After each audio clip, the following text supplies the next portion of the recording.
yet another episode. My name is Ms. Babalami from YRE-TV. So today we are sitting here with some of our sponsors and want to know more about their works, and I believe that you're also very interested in what they do, and this conversation is going to get interesting.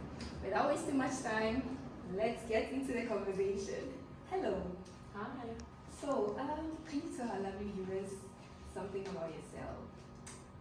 Sure. So my name is Molly Keogh, and I am a co-founder of Osei-Duro Memorial Foundation, and we produce clothing using hand batik in Ghana. Okay. Can you also hear something about you? Sure. Hi, I'm Shoshana Court. I'm the country director for Osei-Duro Memorial Foundation here in Ghana. Fantastic. Okay, so why Ghana? I know there's a big question, but of all the countries, why did you select Ghana to, have this business started? Right. Well, actually, when the co-founder and myself first came here, we were excited about the textiles here. Ghana has a very rich textile history and I would say, a very exciting aesthetic.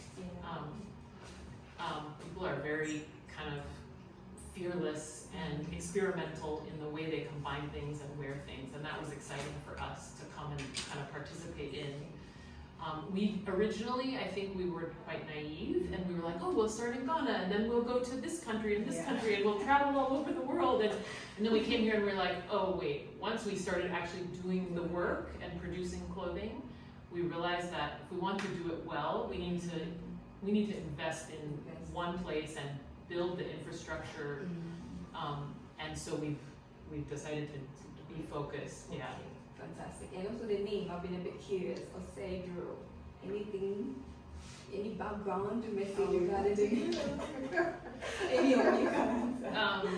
So what has been explained to me by people who are fluent tree speakers, Osei is almost like a title, and it kind of means like honorable or powerful maybe, or like impenetrable almost, like something that nothing can harm.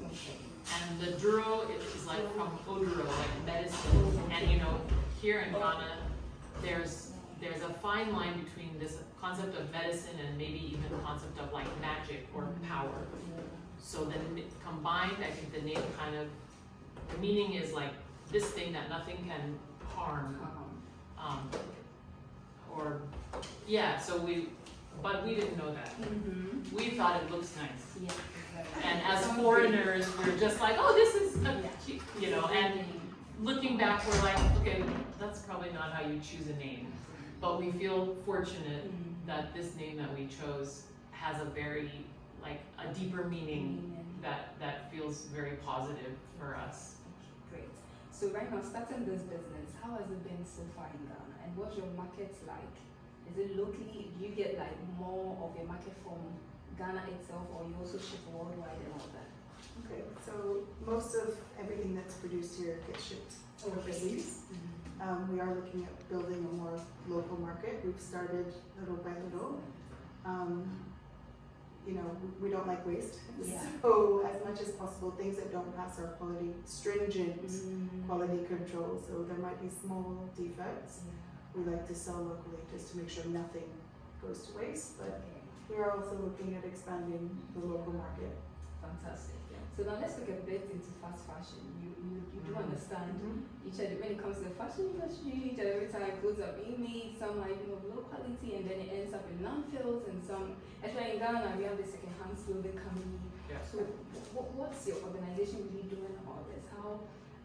How should I say the longevity of your fabrics? Does it take so long to maybe decompose, or the quality reduces or something, or it takes like a much longer time, and then it helps. It doesn't even so that it doesn't end up in landfills or even second-hand clothing markets and all that. So tell us a bit about that aspect. How is it curbing fast fashion in Ghana? Okay, all at large. First of all, we price our garments accordingly. So you need to value what you're buying. Okay. So we understand maybe you don't buy as much, but what you're buying, you're going to treasure it. We also believe in repairing. So let's say you lose a button, we're happy to train you how to sew a button, or even pay you for your time to sew your own button back on. So anything to avoid it going into landfill. We also have a reruns program, which is in Vancouver, which is another NGO, where women with addiction problems that are recovering from addiction problems are able to repair some of these clothes and then resell them. Okay, so if you are tired of your outfit, we will buy it off you. Well, we'll give you a discount off your next purchase. Fantastic. And so it doesn't go into landfill. And the only thing I would add, there's all that, and then we have also really chosen specifically to use natural fibers.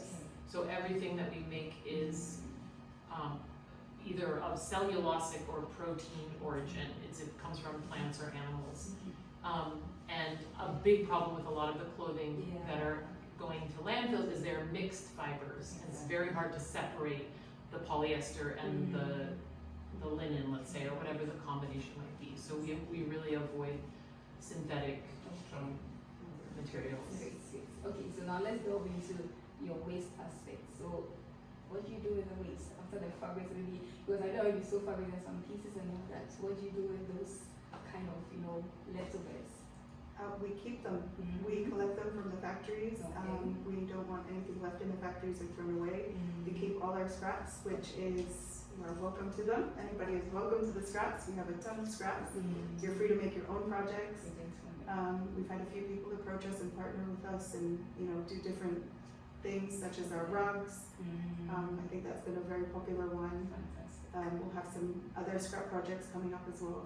So if anybody's interested, please come. The scraps are here. Come for it. Yeah. Okay, that's great. So now, so the very important question, since you are one of our sponsors. So what motivated you to sponsor us, to sponsor our organization, to buy into our mission and vision, to support us? I mean, I would say that as someone who I guess I feel strongly that as a business that has been very fortunate to grow in this space, it's very important for us to give back in any ways that we can. And I'm someone who likes talking to taxi drivers. So let me show you where we're going here. When I ride in a car, Uber or whatever, most of the time I want to engage with them. I'm often like, what's going on for you? We can talk about anything. We'll talk about the news, whatever. And I feel like a lot of these conversations end up at the same point, which is the problem is education. Whatever we're complaining about, if it's social issues, if it's environmental, if it's people throwing bola on the ground, if it's corruption and whatever it might be, we both agree this thing is wrong. And we're like, look at us, I'm a random passenger in your taxi and we've both reached the same conclusion about how things could be different.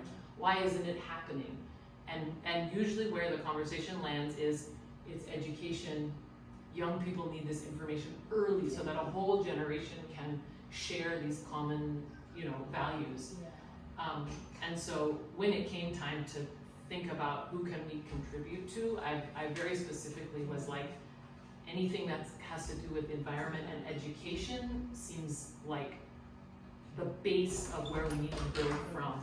Yeah. Absolutely. Thank you so much. So our lovely viewers would want to know, if you want to buy some of your fabrics, your clothes, where can we get that in your social media? Something that's all you can share with us. And then we are good to go. Yeah. So at Osei-Duro, that's our Instagram, which is our main social media handle. And if you want to come check out our space, there might be some garments available for sale. Of course, that's constantly shifting. You just need to book an appointment. So there's a number on the website. Absolutely. Thank you so much for having us, and thank you so much for taking time off your busy schedules to have this conversation with us. So this brings us to the end of the conversation. I believe you've learned a lot. They are not only a business, but they are also supporting environmental sustainability, and that is why we are here with them today. Thank you all so much for watching, and catch you on our next episode. Bye-bye.